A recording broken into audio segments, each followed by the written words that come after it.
Make it hot. There we go. Yeah, hot. All right. Wow, thank you. I'm so happy that you guys are here to bear witness to my losing my TEDx virginity.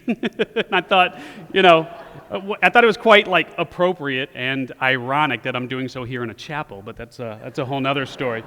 So,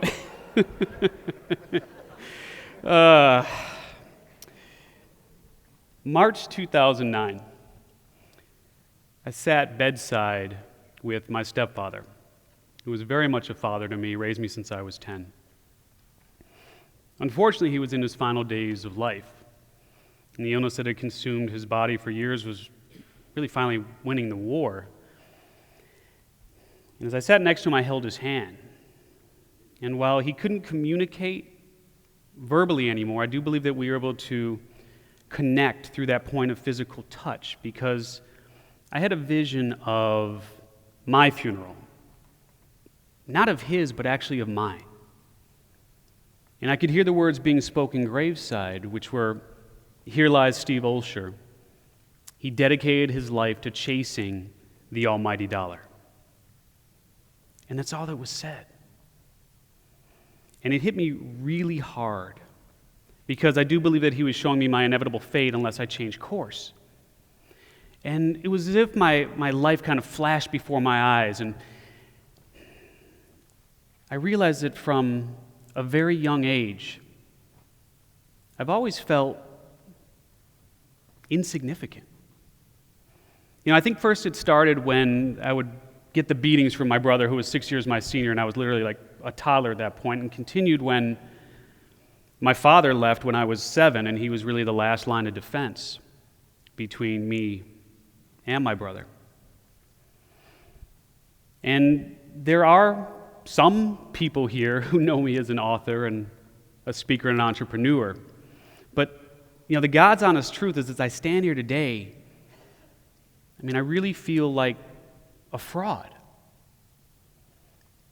And it's not because I'm a failure.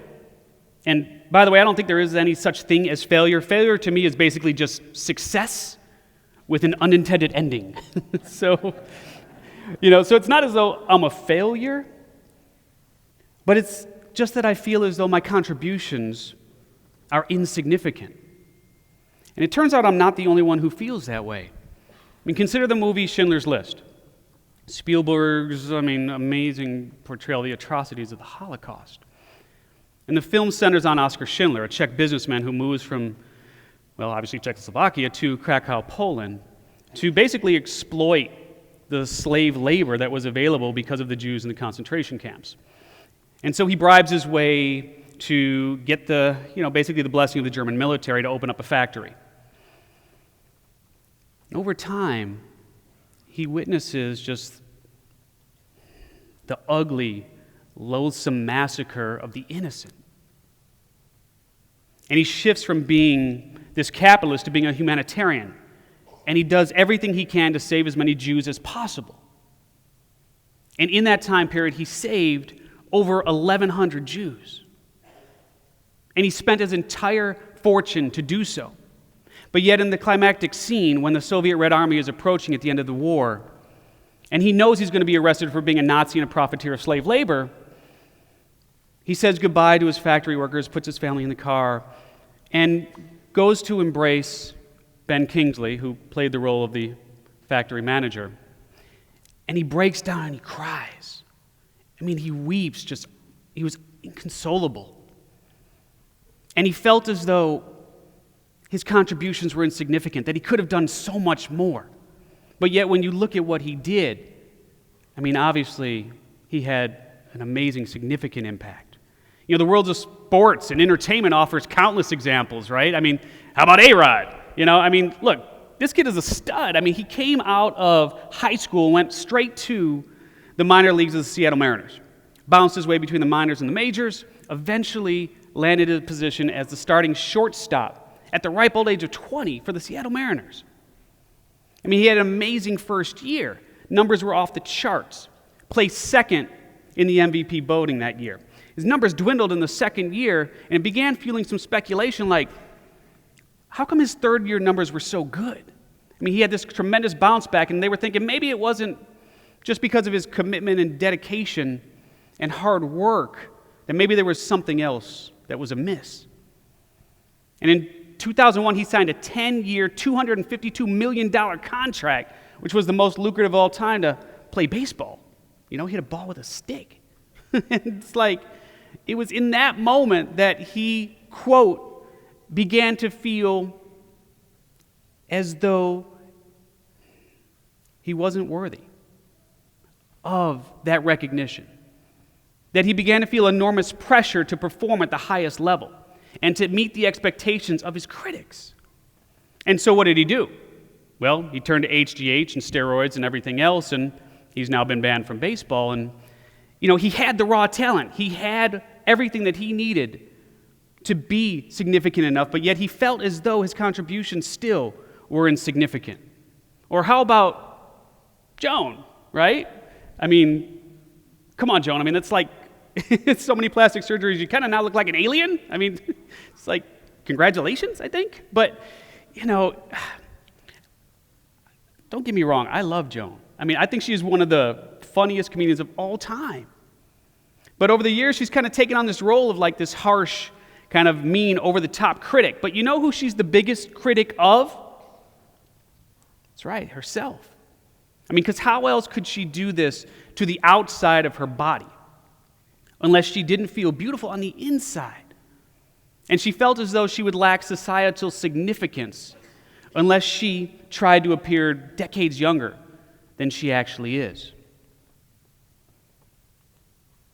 So how do we attain significance? Well, perhaps it's when we stop looking at these arbitrary milestones, that, these lines in the sand that we draw where we say, if I do this, then I can do that kind of thing. I do a lot of speaking to students and to the unemployed because I'm just really fired up to help people, especially those in transition, to find their way. And I do a little exercise with them that I want to share with you now to kind of, illuminate what I'm talking about. So what I do is I draw a line in the middle of a black, whiteboard, whatever. And I ask them, hey, you're unemployed. Give me some adjectives that describe your emotions, right? How are you feeling right now? So how do you think, just shout them out. So how do you think some of the folks who are unemployed are feeling?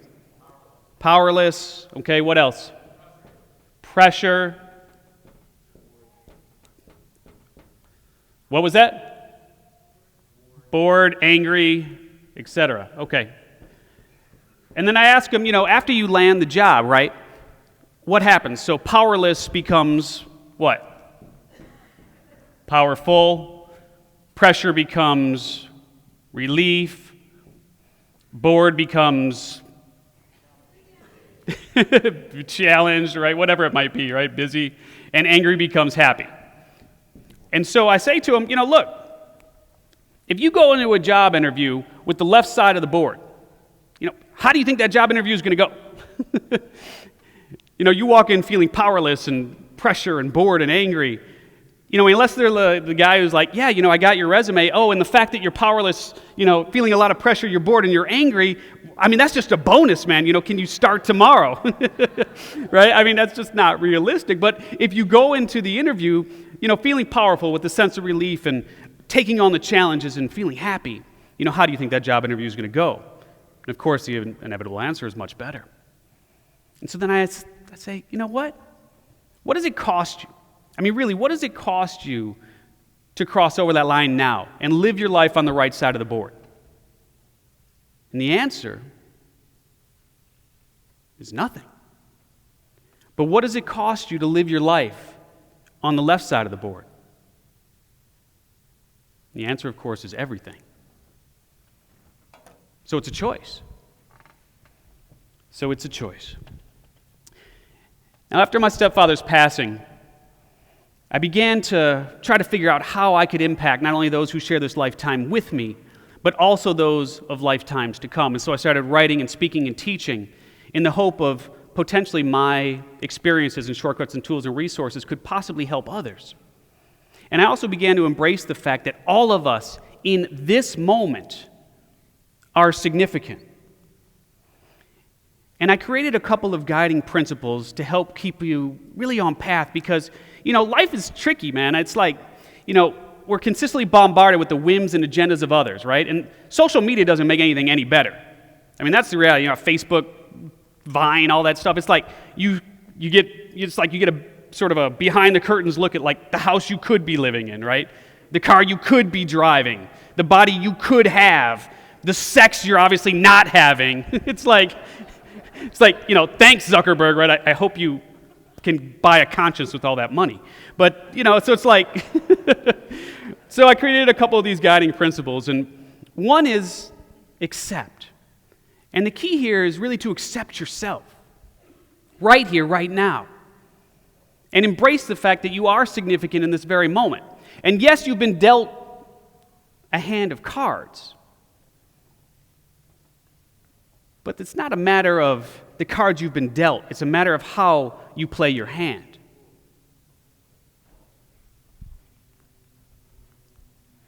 And in that process, you have to become a creator. There's no choice here. Because look, you can be a critic or you can be a creator. And I got to tell you, it is super easy to be a critic. And it is super hard to be a creator. I mean, you're being a critic right now. Why does he have his sleeves rolled up? Why isn't he wearing brown shoes with a brown belt? Why did they choose red as the background? I mean, I get that, right? It's just the way it is. And so when is the last time you put something forth for the world to judge? Not because you had to, but because you wanted to. And for a lot of us, the answer is a long time ago. I mean, perhaps maybe like even when you were 3 and you built like this crazy castle out of Play-Doh and you were playing with your little buddy and you showed it to him and you were like, hey, check this out. And your buddy was like, meh. It's like, what? Creativity just cut right from the board. I mean, like right there by a 3-year-old who still craps his pants. It's like, come on, man. Really? Never again do you put yourself out on a limb. And when you create, be polarizing, right? I mean, stop trying to impress people you don't really like anyway. It's like, when you think about it, people are going to line up on either side of you. They're going to line up on the left, they're going to line up on the right, but there is no life in the middle.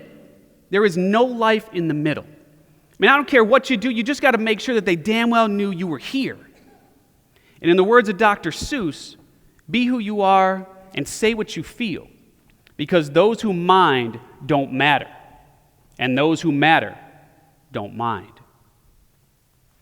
So the second principle is all about allow. And you have to allow your brilliance to come through. Your DNA is wired to excel in very specific ways. And so it's your job, it's your goal to identify your gifts and recognize that those gifts represent the solution to someone else's problem. So in the words of one of my clients, Andrea Robinson, she said, it took me almost 60 years to realize that I am the solution to someone else's problem. As you sit here today, you are the solution to someone else's problem. And by not sharing of yourself, you're not only doing a huge disservice to yourself, of course, but to those who are waiting for you. And once you figure out what your gifts are, and it's a matter of what I call your what, right? So it's a matter of discovering your what, which is the one amazing thing you were really born to do. And your what is comprised of 3 elements. So it's your gifts. It's really what's in your inherent blueprint. It's in your DNA. It's then the vehicle that you will use to share those gifts with the world. And then the people that you're most compelled to serve. Now, most people will go through their entire lifetime without even answering one of these parts of the equation. So, you're certainly not alone if you're unclear. Almost no one identifies all 3. And of course, this is applicable for, corporations as well. But once you discover what your what is, that's when the magic truly happens. And just embrace the fact and accept the fact that your what has chosen you. It is not that which you have chosen. And as you begin to share your what with the world, you'll recognize that life is not about you, that the magic happens. The magic happens when you get out of this sense of self and you do everything that you possibly can to improve the lives of others. I know my books are on the self-help shelves, I get that, but it's like, it's not about self-help. It's a misnomer. Get out, do your thing, help the world, and everything else will fall into place. So embrace your greatness. Embrace your greatness, because ultimately, that's when everything comes to fruition. And the beautiful thing about life is that life starts over when? Right now. And life starts over again when? Right now. Right now. And so what I ask you to think about is, you are, as you sit here today, one choice away from being significant, from understanding that there is so much that you have to give and that you can impact literally millions of lives. And to illustrate the power of choice, let me share an example with you real quick. Let's just say that somebody wants to have sex with you, okay? And if you're, but you don't have a condom, okay? So someone wants to have sex with you, but you don't have a condom. And, if you're a stud like me, you'd be like, well, heck yeah, and then proceed to give her, the best 2 minutes of her life. or if we're among friends here, right? So maybe 90 seconds, okay, but that's a different story. So don't ask my wife. But, the reality is that if you go through with that, then, heck, 9 months later, you could end up with one of these, right? or even worse, 2 of these. And so it's just, God, it's so funny because life absolutely does start over right now, and what you choose to do will impact how your life resonates with not only those who share this lifetime with you, but those of lifetimes to come. In closing, I'd like to share this quote from Chuck Palahniuk, and he said, "We all die. The goal isn't to live forever. The goal is to create something that will." And the good news is, you're still alive, right? You can create the legacy that you want to leave starting right now. You are one choice away, as you sit here today, from accepting yourself, accepting your brilliance, or deciding you suck, right? You are one choice away from allowing your greatness to come through and share that gift with the world, or deny yourself and others the gifts of who you truly are. As I look back on my funeral and the vision that I had, I now know and hope what I will hear the person giving my eulogy. I think I'm pretty clear on what I want them to say. And what I want them to say is, here lies Steve Olsher. He was a loving husband to Lena, caring, compassionate father to Isaiah, Bobby, and Xavier, a deeply loyal friend, and polarizing creator whose contributions helped the lives of millions create a life of purpose, fulfillment, and contribution. But above all else, he was significant, and so are you. Thank you very much. Thank you.